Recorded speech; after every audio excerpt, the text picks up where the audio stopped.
New American theater. This New American theater was born from the beginning of the 60s as a phenomenon in the field of theatrical art, aiming towards new expressive forms and a spectrum of new tastes. It was the creation of an alternative to commercial realism with cinematographic derivation. Albee, Gelber, Richardson, Copey and Weinstein are, according to many American theater writers, the first initiators of the new wave. The intensity of research, proposals and suggestions of experts for the scene in the intellectual youth environment of young experimenters for the scene in the intellectual youth environment of New York and San Francisco was concentrated. It was a tendency of rebellion that, although at the level of balance and prudence, moved away from conformism, and at the end of the war it found a special place in poetry in that semi-protest.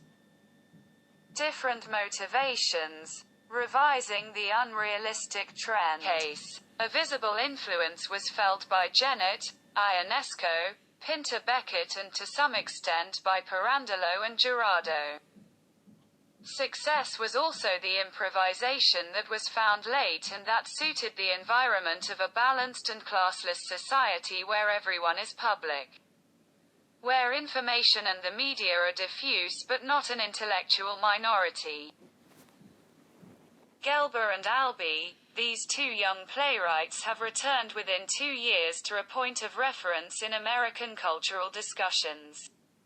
They are discussed for the seriousness of their experiments, the recognition of the power of novelty, disproportionate. Albee, Richardson, Gelber, Weinstein, Copey have brought original contributions to the American theater in the space of many years. Inspiration, dramatic tension, technique, are the cultural precedents of many groups of young authors. Albee broke away from the safe shores of realism from the beginning. Copey abandoned the old forms of a routine theatre towards an unrestrained Art Nouveau ballet, turning the characters into puppets. Powerful choreography, Weinstein's clownish fun, Richardson's intellectual humor, open scenes, the formal tension of Gelber's live-in theater, full of memories, Pirandello, Zen Buddhism. John Cage's music, aggressive tension, are the other experimental paths. In 1960 in the Provincetown Theatre there were 2 original premieres that marked the new period of the American theatre. The Last Reel of the Carp, by Samuel Beckett, a part with a personage, a table, a chair and a tape recorder. The other part was The Story of the Zoo, piece with 2 characters, a jetty and a grey decor.